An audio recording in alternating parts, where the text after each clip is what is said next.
All right, let's pick up where we left off and see if we can finish it up in this video. Still a lot to go. So, as we wrapped up that last bit, so many people on low-fat diets and the standard American diet have starving brains. Okay, no food is more nutrient dense than liver. Nothing else can compare. Liver is a sacred food in many cultures. Plant foods like apples and carrots actually contain very low levels of nutrients. Liver even contains more vitamin C than carrots or apples. Only zinc is higher in it in any other food than in liver. And that food is red meat. This is an important reason to eat red meat, but liver is much higher than meat. But liver is much higher than meat in vitamins B6 and B12. So if your finances are limited, you can get as much B6 and B12 by eating liver once a week as by eating red meat with every meal. Price found that primitive people consumed at least 1,500 milligrams of calcium per day, often much more.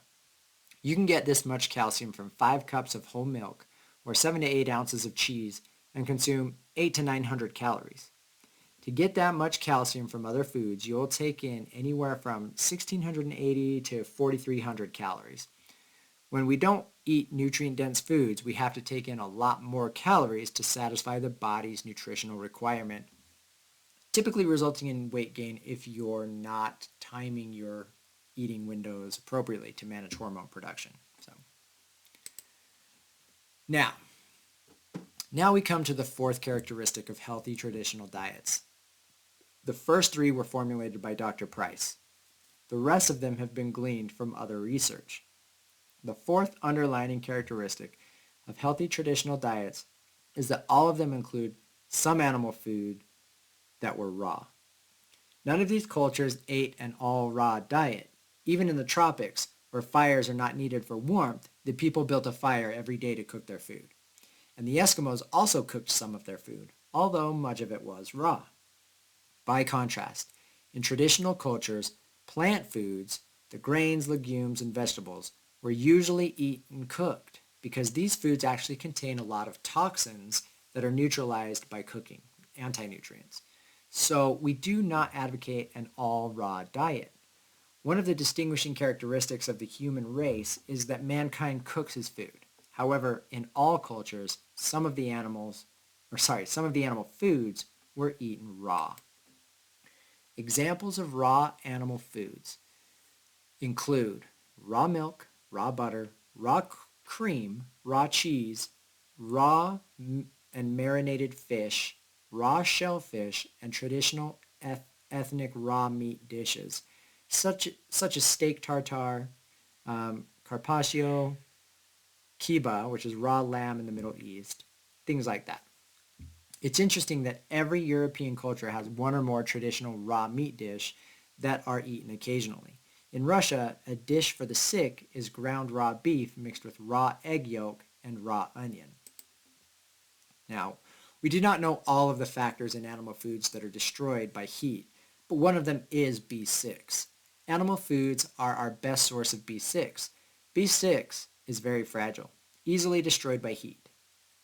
Vitamin B6 protects us against heart disease, cancer, and many other health problems. Diabetics, for example, need high levels of B6 and should eat a lot of raw animal foods. By the way, while cooking destroys many nutrients in food, it actually makes the proteins in meat more available by unfolding the tough meat proteins so that digestive enzymes can attach more easily. We should eat our meat both raw and cooked. In the American tradition, we don't tend to eat raw meat. But before the Second World War, most Americans did drink raw milk. We'll talk about raw milk a little later on. It's important. Raw milk is not always available, but raw cheese is legal everywhere. And even if you cannot buy raw milk where you live, it is easy to have them shipped. Raw cheese is a great storage food, very concentrated, easily digested, and worth the price. Raw milk from grass-fed cows contains every nutrient you need. Vitamin A and D, calcium, many other minerals, and all the water-soluble vitamins, including vitamin C. It's the best source of vitamin K2 in the American diet. It's also probiotic food, which more good microorganisms, with more good microorganisms than even yogurt. The fifth principle. The fifth underlying characteristic of a healthy traditional diet is that they had high food enzyme content and were also high in beneficial bacteria. These go together in certain types of food.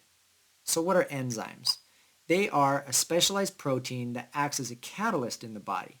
We need enzymes for everything that we do, whether it's moving an arm or a leg, thinking, digesting, repairing. I like to think of enzymes as a tall character wearing turban. They do the magic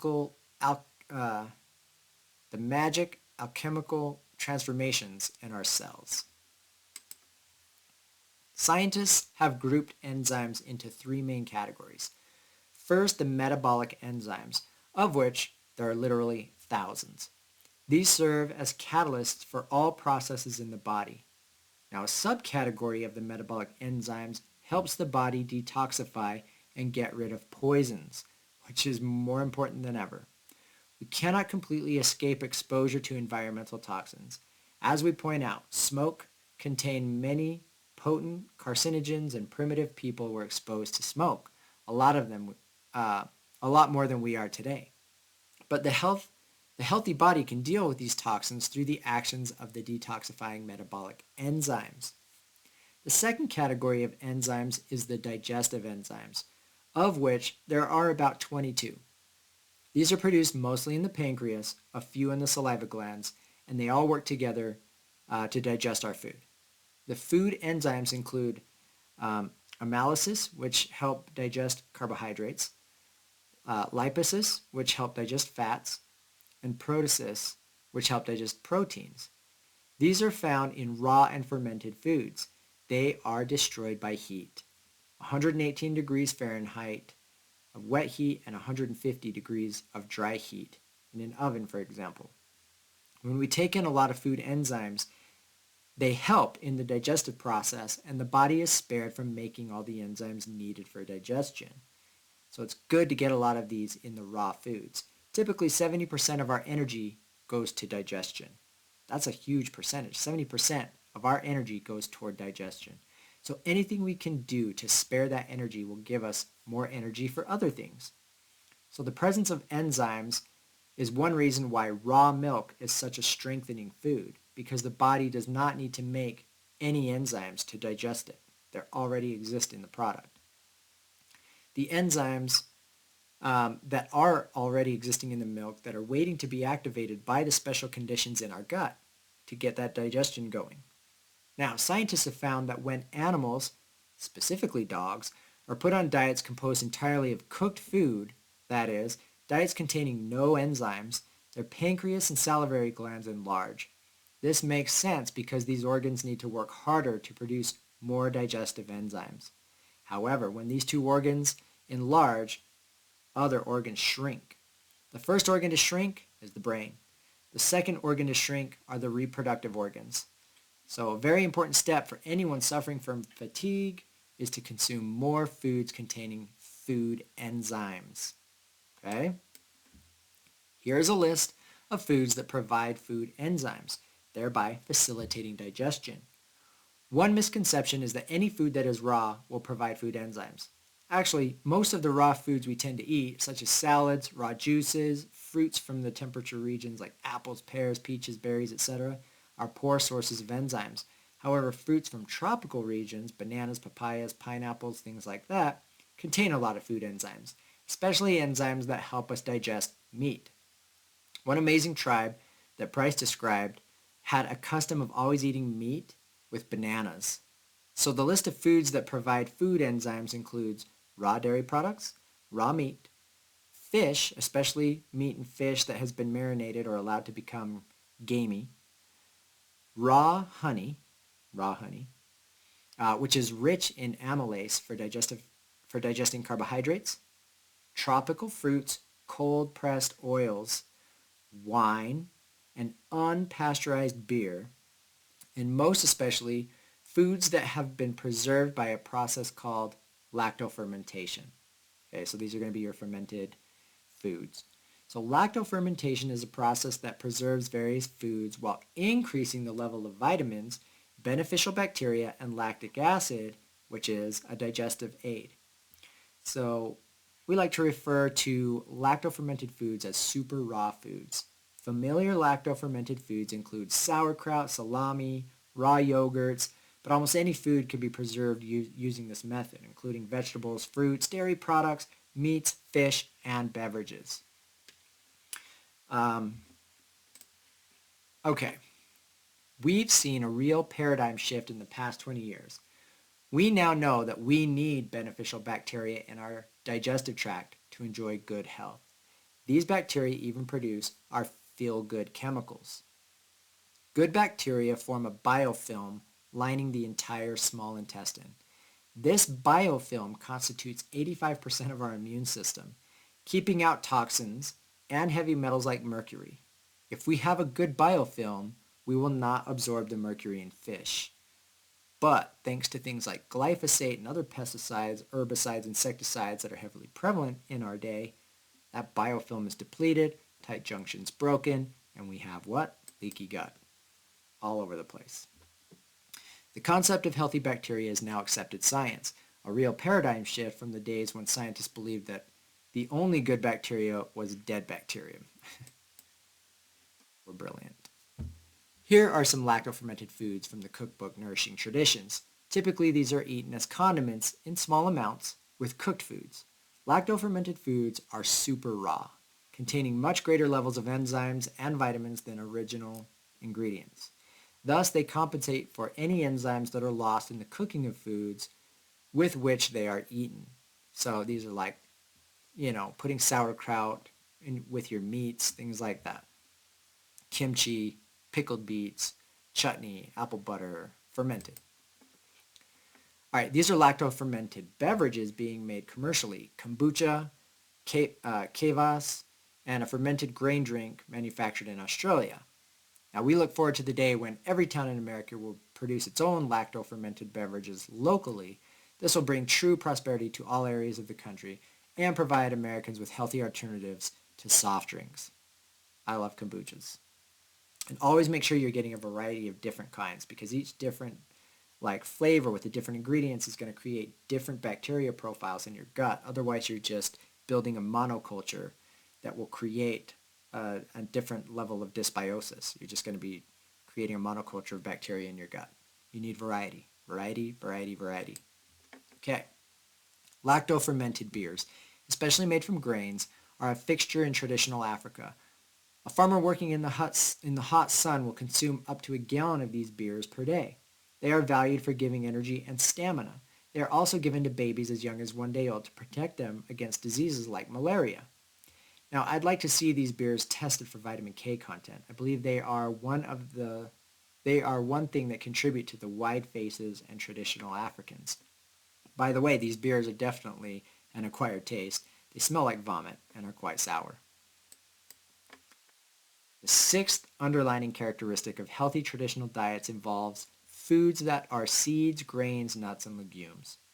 All right, traditional peoples did consume many varieties of these foods, but not without very, very careful preparation involving soaking, sprouting, and fermenting of the natural leavening.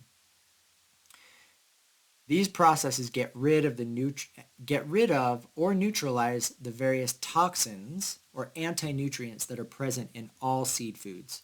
Okay, all seeds include very high levels of anti-nutrients to protect the seed. So enzyme inhibitors in seeds can block digestion, leading to fatigue and problems with assimilation. We have just learned how important food enzymes are for giving us energy and stamina. We don't want to eat foods that have the effect of blocking enzymatic function. They will definitely make us tired. Phytic acid is an organic substance present in grains and legumes that block mineral absorption. Tannins and lectins can be very irritating to the digestive tract. So traditional preparation processes break down the complex sugars, starches, and proteins in seed foods that are difficult for humans to digest, and also begin the breakdown of cellulose, which is impossible for humans to digest. Thus, proper preparation makes grains, legumes, nuts, etc. more digestible and their nutrients more available. Unfortunately, that doesn't happen today, the proper preparation, and people consume seeds and legumes and grains in mass quantities without those proper preparation in place. And so we see, massive increases in chronic illness and fatigue and all kinds of expression of disease. And then when they go grain free, seed free, nut free, they feel so much better. Why? Because they've eliminated these anti-nutrients from the diet. But they're just assuming that, oh, they're all bad. They're not all bad. It just takes proper preparation that we knew about in ancient wisdom that has been dismissed. Okay, so preparation is important. Animals that are herbivores, animals that eat only plant foods like grasses and seeds, all have very complex stomachs containing from 2 to 4 chambers within the stomachs where this soaking and fermentation process takes place. So they're able to get away with eating these things, and then all these conversions happen within their digestive tract. We don't have that, right? So externally, we need to do some of those processes before ingestion. But the human stomach, although subject to variations in size and shape, is a simple one-chamber stomach. We do not have a fermentation vat inside our bodies. Furthermore, the human intestine is much shorter as a function of body weight than the intestines of plant-eating animals.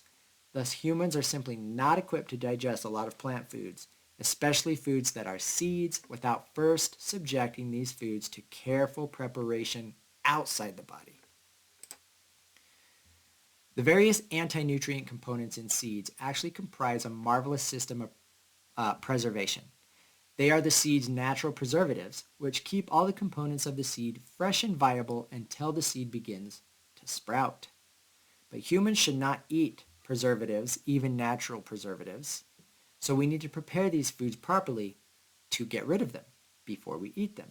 The 4 factors needed to neutralize the seed's natural preservatives and allow the seed to sprout are moisture, warmth, and slight acidity and time. Okay? This slide illustrates the preparation of traditional Cherokee bread. Ground corn is soaked in a solution of lime, that acid, right, or wood ashes to activate niacin. Then cooked and wrapped in dried corn husk. The bread is then put aside for 2 weeks. Only after this fermentation process is the corn considered ready to eat.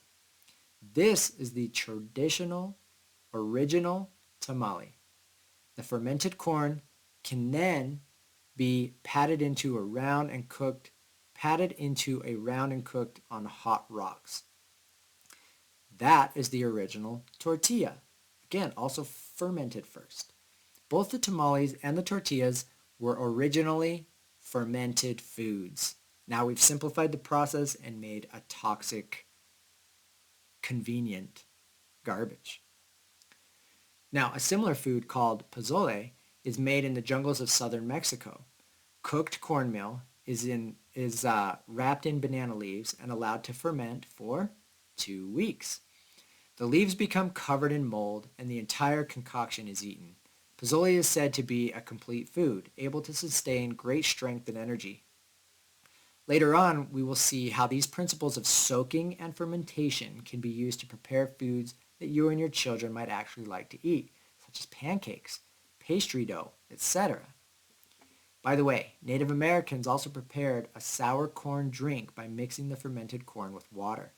This was a special drink served to guests, especially on hot days. Okay, this brings us to the subject of soy. Because the soybean is a seed, specifically a legume, and like all legumes, it contains many toxins. The problems with soy is that the toxins are there in very high levels and are resistant to the normal ways of getting rid of them, such as overnight soaking and even cooking. So long Slow fermentation, as in the production of miso or tempeh or soy sauce, gets rid of the phytic acid and the protease inhibitors, but not the phytoestrogens, and that's a big deal, which explains why in Asia, soy is not eaten in large amounts. Other problems with soy include high levels of lectins, which can damage the gastrointestinal tract, high levels of oxalates, which can contribute to kidney stones, and high levels of manganese, which can cause brain damage in infants. And what do we feed our kids in formula? Soy formula. For this reason, mother's milk is very low in manganese. Symptoms of manganese toxicity are very similar to the symptoms of autism, which a lot of those kids are formula fed. It's important to distinguish between traditional and modern soy foods. In Asia, traditional soy foods were consumed in small amounts, usually as a fermented condiment. Traditional fermented soy foods include miso, soy sauce, tempeh, and natto. Tofu was prepared by a precipitation process that gets rid of some of the anti-nutrients, and tofu was often then fermented. Tofu was usually consumed in small amounts in fish broth, which provided a lot of long preparation process to get rid of the anti-nutrients. Which provided lots of compensating minerals and compounds that supported thyroid function. Okay, soy milk underwent a very long preparation process to get rid of anti-nutrients, and it was consumed with shrimp or egg yolk, ingredients that helped compensate for the many anti-nutrients that remained. Mostly a food for the elderly, it was sometimes given to nursing mothers, but never to growing children. Modern soy are very different. Most are made with soy protein isolates, dangerous, and they are consumed in much higher amounts than traditional soy foods in Asia. The early foods made with soy protein isolates included Becco Bits and Hamburger Helper, imitation foods for the budget conscious. The industry soon realized that the market for these foods was very limited. So they began to promote soy as a health food to health conscious consumers. It's all a marketing scheme. These foods, imitation milk, cheese, yogurt, ice cream, and now meat, right? Fake meat, are actually made with the same ingredients as Bacon Bits and Hamburger Helper, soy protein isolates, and lots of artificial flavorings. Soy protein isolate is now routinely added to fast food hamburgers. Soy flour is added to most breads. Tofu is used in inappropriate ways, as in tofu cheesecake, tofu casseroles. Isoflavone supplements are touted as beneficial for everything from menopausal problems to osteoporosis. Typically, 30% of hamburger meat for school children is soy. Here are examples of imitation foods with soy. Remember, these products cannot be made in your kitchen, but only in large factories using lots and lots of chemicals and industrial machinery. No thanks. Well, you may ask, well, why doesn't the dairy industry fight back against these products and warn the public of the dangers? Well, money. The answer is that the soy industry and the dairy industry are one and the same. Most large dairy companies also sell soy products. For example, Dean Foods, the nation's largest dairy company, owns White Wave, manufacturers of soy milk. They actually make a larger profit on the soy milk than on fluid milk. Note that the imitation soy milk is packaged just like cow's milk and displayed on the same cases. What the dairy industry controls is shelf space in supermarkets, and they want to fill the space with the products that make the most money for the manufacturer. Follow the money. Soy milk, soy ice cream, soy yogurt, these products are all sold alongside the milk-based products that they imitate. And it can't be emphasized enough, these are imitation foods. It's not something we should be consuming. Proponents often refer to soy as a staple in the Asian diet. A staple is a food item that contributes to a large portion of calories. Soy is typical to Asian diets, but it is not a staple. The staple in the Japanese diet is fish, and the staple in the traditional Chinese diet is pork. Until recently, the Chinese used pork fat. You used to use lard for cooking until we took over that, right? The isoflavoin in soy have been shown to cause reproductive problems, infertility, thyroid disease, liver disease in mice, rats, cheetahs, sturgeon, quail, sheep, pigs, marmosets, monkeys. Shouldn't we assume that soy has the same effect on humans and exercise the cautionary principle? Yeah. The marmoset monkey study has profound implications on the use of soy in infant formula. Male monkeys were given either formula soy formula or milk-based formula. Those on the soy formula had testosterone levels reduced as much as 70%. 70% reduction in testosterone on the soy-based formulas. Like monkeys, male human infants undergo testosterone surge during the first few months of life, during which the infant has testosterone levels as high as those of an adult male. That testosterone programs the infant to express male characteristics during adolescence and adulthood, including characteristics of thinking patterns in the brain. What the study found was that soy formula inhibited this testosterone surge, making the expression of male characteristics at puberty more problematic. The study also provides evidence that soy may disrupt the development of the brain in boys, contributing to learning disabilities. And what do we have? We're at a point where we have the disappearance of males. Weak, okay? In all aspects. I'm no exception. In contrast to I wasn't breastfed. I wasn't formula fed, I was breastfed. But we've all had very high exposure to soy and corn in the diet. All right. In contrast to real, whole, raw milk, which is the perfect food, soy milk contains synthetic vitamin D2, which is a toxin, emulsifiers, and high levels of sweeteners because soybean is very bitter. Plus, soy is loaded in isoflavones and with phytic acid and enzyme inhibitors. So this is a huge metabolic energy suck, just taking everything, all of the good, just to process all this soy. A baby on soy-based infant formula receives a daily dose of estrogen 10 times greater as a function of body weight than the level found in Asian diets at a very valuable time in his or her development. The Swiss government estimated that a baby on soy formula was getting the equivalent of 5 to 10 birth control pills per day.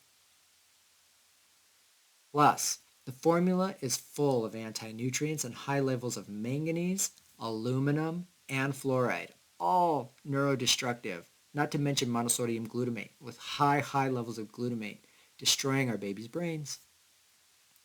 A society that thinks this is a good idea for babies is a society that has completely lost its way, which we have. Resources for the dangers of soy foods include The Whole Soy Story by Kayla Daniel, the Soy Alert section of our website at westonaprice.org, and our Soy Alert flyer, which is an easy, non-confrontational way to educate people about the dangers of soy food. All right, so people often ask, how much fat should I eat? Well, we cannot give a precise answer because there was a lot of variation in the amount of fat contained in the traditional diets, from about 80% with the Eskimo diet to only 30% in some African diets. Some people need a lot of fat in their diets, especially those who tend to be hypoglycemic. Others have found that a high-fat diet could cause nausea. However, for all traditional diets, the amount of polyunsaturated fatty acids was low, and that's very important to understand. Only about 4% of the total calories, polyunsaturated fat. To fully understand this seventh principle, we need to explain what we mean by polyunsaturated fatty acid. Okay. The chemistry of fats is actually very simple compared to the chemistry of carbohydrates and proteins. Fats are simply chains of carbon atoms linked to hydrogen. They range in length from 4 to 26 carbons. There is a carboxyl group at the end, which is why they are called fatty acids, but they do not behave like the acids in vinegar or lemon juice. Fatty acid is a technical term for fat molecule. Okay, so when you hear fatty acid, think fat molecule. When every link contains a hydrogen atom, we say that the fatty acid is fully saturated. This is what it means by saturated fat. Now, palmitic acid is 16 carbons long and is fully saturated. It is not missing any hydrogen. It is represented as a 16:0 ratio. 16 carbons, no missing hydrogen. Stearic acid, found plentiful in butter and beef fat, is 18 carbons long and is also fully saturated. It is represented as a 18:0. 18 carbons, no missing hydrogens. Oleic acid is also 18 carbons long, but it is missing 2 hydrogen molecules. So, where they are missing, the carbon molecules are double bonded to each other. This is called monounsaturated fatty acid. Oleic acid is found plentiful in olive oil and also in avocados, almonds, pecans, and cashews. The double bond is located 9 carbons from the end of the molecule. This gives us the so-called omega number, which for oleic acid is 9. So oleic acid represented as an 18:1, N equals 9. 18 carbons, 1 double bond, omega number of 9. So it's an omega 9. Our body needs a lot of saturated fat and a lot of monounsaturated fat. So if there are not enough in the diet, it can make them out of carbohydrates. Now, there are 2 fatty acids that your body does not make because it needs them only in small amounts, and they are plentiful in almost all foods. These are called essential fatty acids. This term is rather unfortunate because it implies that saturated and monounsaturated fats are not important.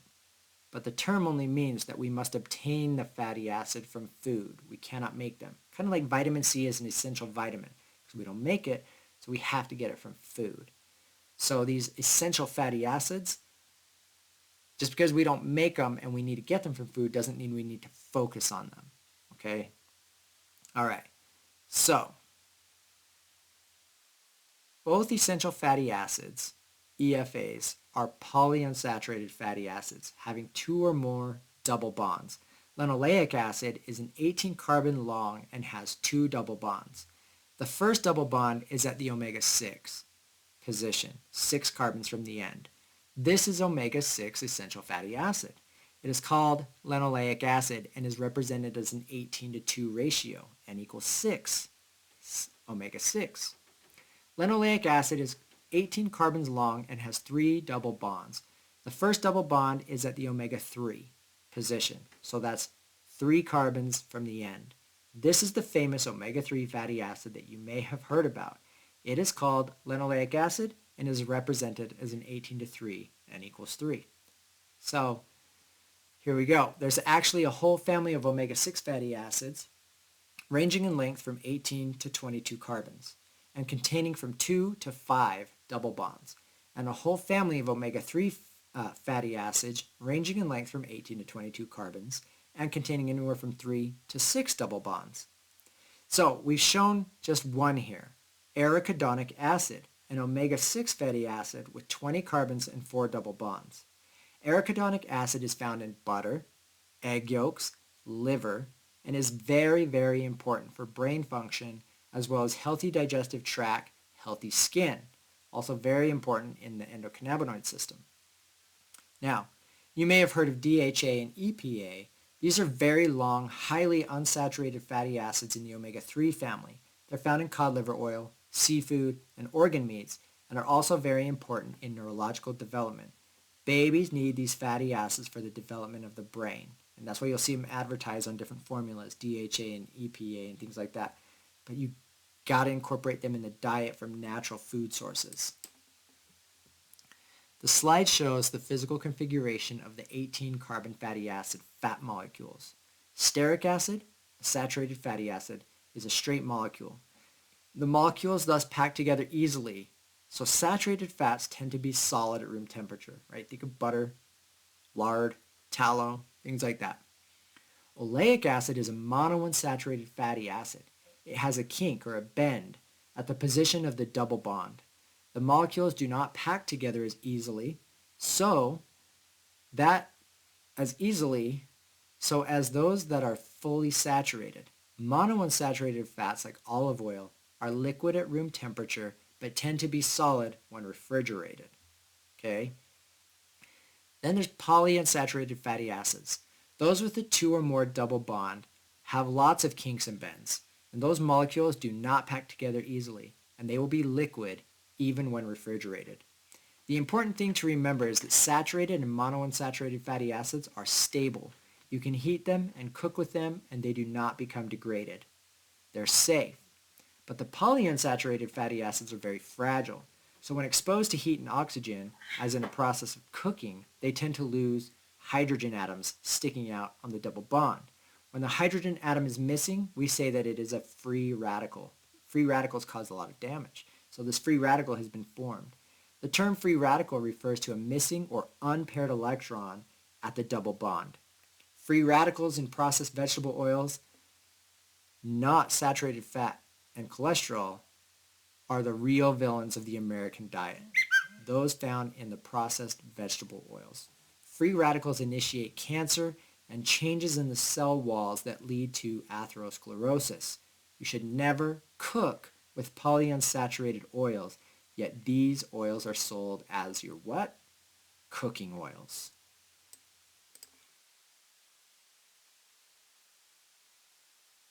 So think of free radicals in polyunsaturated oils as knives sticking out, blades. They do enormous damage in the body, initiating uncontrolled reactions in the organs, typically leading to cancer, in the arteries, leading to things like atherosclerosis, and in the skin, leading to wrinkles and premature aging. So, the problem with damaged polyunsaturated fatty acids is that they are very reactive and they start to cause undesirable changes in the tissue, including and especially in the arteries. Saturated fats do not cause these changes. Make no mistake, it's not saturated fats that are contributing to heart disease and not monounsaturated fats, but the rancid and processed polyunsaturated vegetable oils that are literally advertised to the American Heart Association, telling you these heart-healthy oils like corn oil and vegetable oils, these rancid oils that are literally destroying your arteries and leading to a heart attack, right? Saturated fats are what are going to give you good, pliable arteries with smooth, elastic, and pink, surfaces. You're being lied to every day by the health industry, the food industry, the pharmaceutical industry, all of it. It's all lies designed to keep you chronically ill and plugged into the system. Another category of fatty acids is the shorter chain fatty acids, ranging in length from 4 to 14 carbons. These are always saturated, okay? And butyric acid is found chiefly in butter, and caproic and caprylic and capric acids are found chiefly in goat milk acid. Lauric acid is mostly plentiful in coconut oil, and myristic acid is found in a variety of foods. Myristic acid is particularly important for our kidney function. Okay, so our short chain fatty acids are really, really important. A triglyceride, by the way, is simply 3 fatty acids joined to a glycerol molecule, like in the red circle there. This is how fatty acid occurs in nature. During digestion, the fatty acids are separated from the glycerol molecule and absorbed as individual fatty acids or as monoglycerides, one fatty acid plus the glycerol. In the bloodstream, they're reconfigured at triglycerides. So one of the most pernicious modern dietary myths is the myth that saturated fats are bad for us, that they are villains in the modern diet, causing everything from cancer to heart disease. Not one of these accusations is actually true, okay? Your saturated fats, they're not clogging your arteries, they're not causing cancer, they're not causing inflammation, it doesn't cause MS, it doesn't make you fat, it's not bad for your liver, It isn't causing heart attacks or diabetes. In fact, they're one of the most important things you can be intaking, especially to support your brain and central nervous system function. So, don't believe the lies. In reality, saturated fats play many important roles in the body chemistry, which is why your body makes saturated fat in situations where you don't eat enough. In fact, your liver's constantly pumping that out. So at least 50% of the cell membranes must be saturated fatty acid for your cells to work properly. Saturated fatty acids are needed for the laying down of calcium in the bones. Saturated fatty acids lower um, the lipid particles, indicating that they protect us against heart disease. And saturated fats are the preferred food for the heart, which is why the fats in the cavities of humans and animals is highly saturated. It is well known that saturated fatty acids protect the liver from alcohol and other poisons that you're constantly being given to by doctors, Tylenol, prescription drugs, and then of course that the agrochemical companies are putting on our food, pesticides, insecticides, herbicides. Saturated fatty acids are protecting us from those toxins, Tylenol, crap. The lungs cannot function without saturated fats. The lungs surfactants should contain two saturated fatty acids. These surfactants make a kind of membrane or bubble, and air passes through this membrane. Oxygen comes in and carbon dioxide goes out. If the fatty acids in the surfactants include trans fats, the air cannot pass through the membrane. And if the fatty acids in the surfactants include polyunsaturated fatty acids, the membranes tend to break. This explains why children who get butter and whole milk have less asthma than children who got margarine and cooking oil. The essential fatty acids work synergistically with saturated fats. Saturated fats help put the essential fatty acids into the tissues where they belong and keep them there. When you have lots of saturated fat in the diet, you actually only need very small amounts of essential fatty acids. And finally, the saturated fats support the body's detoxification mechanisms, which again is more important than ever. Let me just back up. The saturated fatty acids lower lipoprotein, indicating that they're protecting our heart from heart disease. Sorry, I just want to get that right. Okay.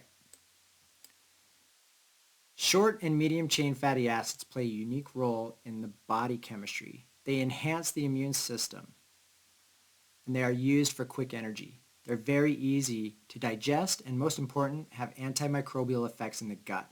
In other words, they help fight against viruses, yeasts, including candida, pathogenic bacteria, and parasites. So it's very important to have this protection in our food. Lauric acid in coconut oil is strongest anti-HIV substances ever tested in coconut oil.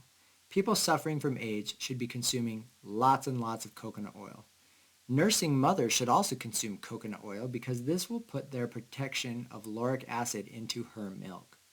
These fatty acids are involved in intercellular communication, so are important for fighting cancer. Coconut oil is also a good product for weight loss.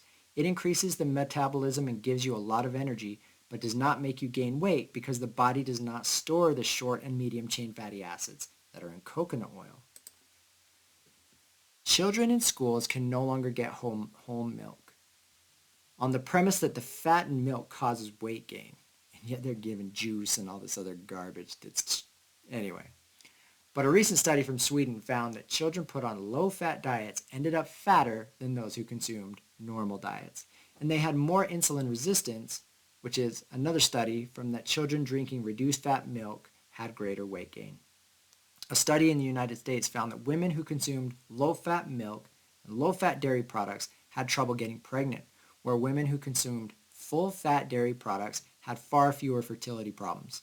When this study came out, the establishment advised women trying to get pregnant to consume full-fat dairy until they got pregnant and they eat low-fat dairy again. What?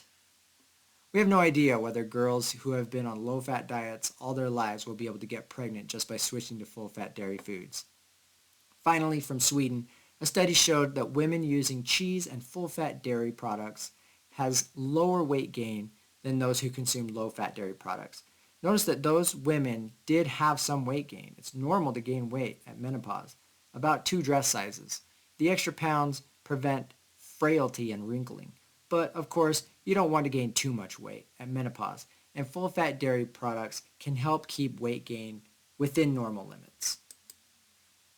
What about the cell membranes? So important here. Every cell in your body is covered with cell membranes composed of billions of fatty acids. Most of the fatty acids in the cell membrane need to be straight, saturated fatty acids, so they pack together like logs, and giving stability to the membrane. Small numbers of polyunsaturated fatty acids that are always bent are located close to the transport proteins to make transport channels through the lipid membrane, which is really important. You need toxins from energy production and just intracellular held toxins from heavy metals and things to be able to flow out while you're taking in hormones and nutrients and other things into the cell. There needs to be that pathway available. And that's provided by the polyunsaturated fats in the membrane. So yes, in spite of all that science, in spite of all that science has taught us about the importance of saturated fat, the medical profession continues to demonize saturated fats. I mean, look at this. Here's an ad from the World Heart Federation comparing butter to razor blades. I mean, how stupid is this? And people believe it. Here's another ad from the World Heart Federation implying that cheese, one of nature's most nutrient-dense foods, is going to kill you, that it's a trap. Today, the concept of the Paleolithic diet, it's very popular. However, the promoters of this diet are very politically correct. They say that our caveman ancestors ate meat, but they certainly did not eat those horrible saturated fats. Books on the Paleolithic diet contain a lot of recipes featuring lean meat and olive and canola oils. This is a cave painting that these are dairy animals. The keeping of milk animals, goat, sheep, cattle, dates all the way back 10,000 years. Some say even 30,000 years. The original dairy animals gave a very rich milk full of saturated fats. Those groups that did not keep dairy animals but relied on animals of the hunt hunted selectively. For example, the Native Americans hunted the older buffalo, the elk, the deer, the moose because the older animals had a buildup of a slab of fat along the back. They wanted the fat. A 1,000-pound older animal yield about 90 pounds of highly saturated fat from the back and the cavity. This fat was saved and eaten with the smoked or dried lean meats. Again, they knew to combine them. They never ate meat without the fat. The Aborigines of Australia hunted various animals at times of the year when they would be fat, and they left fruit on the trees for the birds so the birds they wanted would be fat. Primitive peoples instinctively avoided lean meat and ate lots of animal fat. What about people living in the South Seas, living mostly on fish? They got saturated fatty acids from coconut meat and coconut oil. And they also had pigs on the island, and they prized the pig fat. So most human groups have had a source of saturated fat in their diet from the time of their origins. And if they did not have a lot of saturated fat in the diet, as in the Japanese, they consumed refined carbohydrates like white rice, which the body can easily turn into saturated fat. They could consume white rice and still be healthy because the rest of the diet was so nutrient dense. When you look carefully at the studies claiming to show that saturated fats are bad, you find that they actually revealed the opposite. For example, the 40-year Framingham study used to justify margarine sales actually found that the saturated fats were beneficial, associated with lower cholesterol levels, lower body weight, and more exercise. Again, they can turn any study into whatever message they want to send to you. You may have heard the phrase, artery clogging saturated fats. Well, this phrase was invented by Centers for Science for the Public Interest, a so-called public interest group that lobbied successfully to get saturated fats out of the food supply and replace them with what? Vegetable oils. Rancid, polyunsaturated vegetable oils. A study carried out in 1994 and published in The Lancet found that the plaque in the arteries, the artery clogs, is only about 20% saturated fat. You can see that in the left-hand column. All the rest of the monounsaturated and polysaturated fatty acids. So why are they demonizing the saturated fat? Because this is the agenda of the powerful vegetable oil industry. Note the column on the right, the fatty acids in the fat tissue are mostly monounsaturated fatty acids. This is why we urge caution on consuming lots and lots of olive oil. A small amount is fine, but olive oil can contribute to weight gain. By contrast, the shorter chain fatty acids is coconut oil are never stored in the fat tissue. So coconut oil would be a great fat for weight loss. Another study on saturated fats, one that you never hear about, was published in the British Medical Journal all the way back in 1965. Patients who had already had heart attacks were divided into 3 groups. One group consumed a lot of polyunsaturated fatty acids in the form of corn oil, which is marketed to heart patients.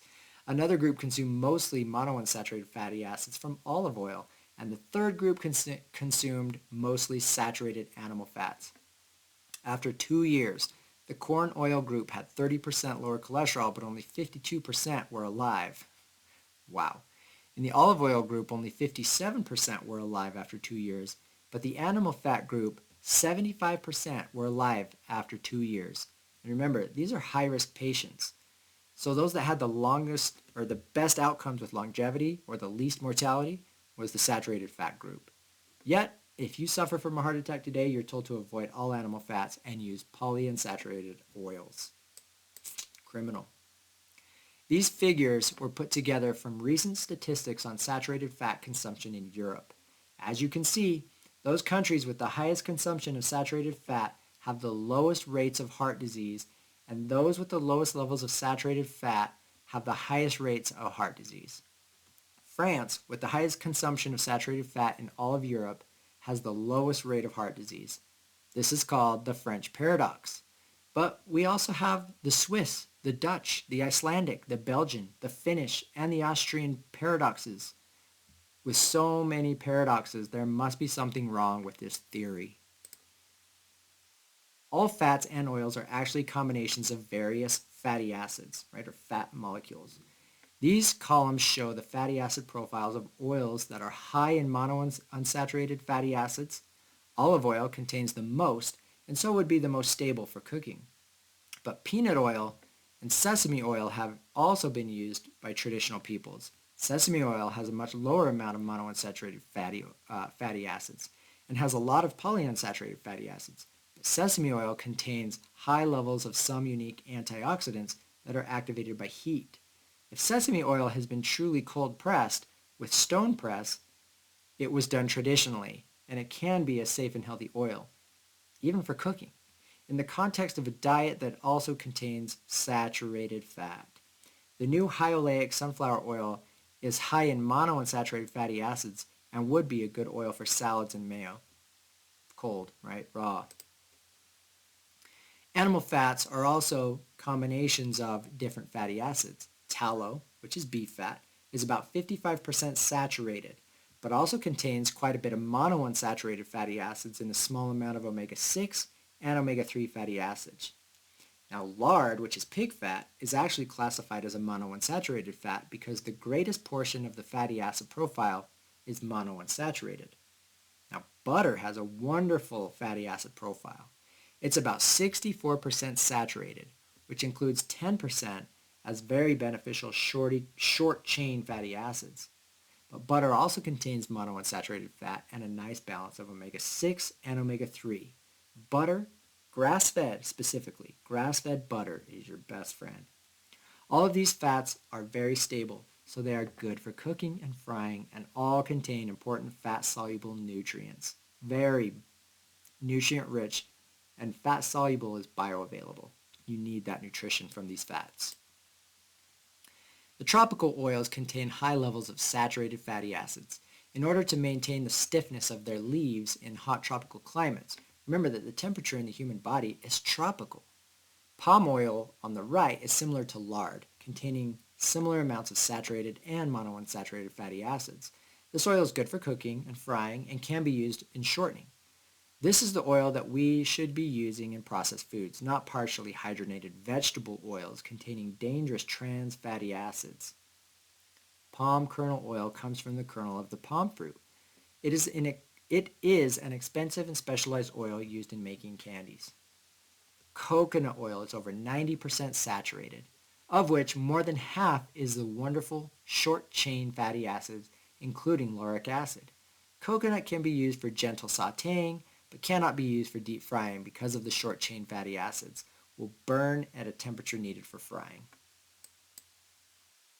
So, to summarize, primitive diets containing about 4% of calories from polyunsaturated fatty acids bound up in food so they were fresh and safe. But modern diets contain 20% or more calories from polyunsaturated fatty acids, and these have been separated from the foods in the form of processed vegetable oils. Rancid. The situation is completely new to the history of the human race. This is where we get all those polyunsaturated fatty acids in vegetable oils used in cooking, salad dressings, and added to processed foods. Actually, these oils are usually winterized, which means the manufacturers remove the saturated and monounsaturated fatty acids, making them almost purely polyunsaturated omega-6 fatty acids. The oils sold in supermarkets may look and smell clean, but they are typically rancid, full of toxic breakdown products, have gone through horrendous processing using heat and chemicals, and this processing heats the oils very hot, at least 5 times. 5 times they do this. Then strong antioxidants are added, which are typically carcinogenics. This chart shows the increase in polyunsaturated fatty acid consumption over the last 100 years. This is the number one factor in the increase in cancer, heart disease, and chronic ailments that we have seen in the 20th century. These are like the number one causes of death. The science is very clear that there are many problems with the polyunsaturated oils We are especially concerned with the effects on children, such as depressed learning ability and impaired growth. One explanation is that these oils lower our cholesterol production. So we're seeing increased cancer, heart disease, wrinkles and premature aging, immune system dysfunction, depressed learning ability, liver damage, all kinds of impaired growth, lower cholesterol, increased levels of uric acid, which will lead to gout and other problems. Ugh.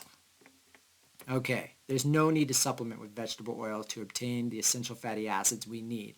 They are present in our whole foods. When present as an integral part of foods, polyunsaturated fatty acids are protected from damage. Consumed in a diet rich in saturated fats, these polyunsaturated fatty acids will be used appropriately and efficiently in the body. They're already present in the foods we're eating, and if we're getting enough saturated fats, we're going to have that protection that we need. Okay? It's that simple.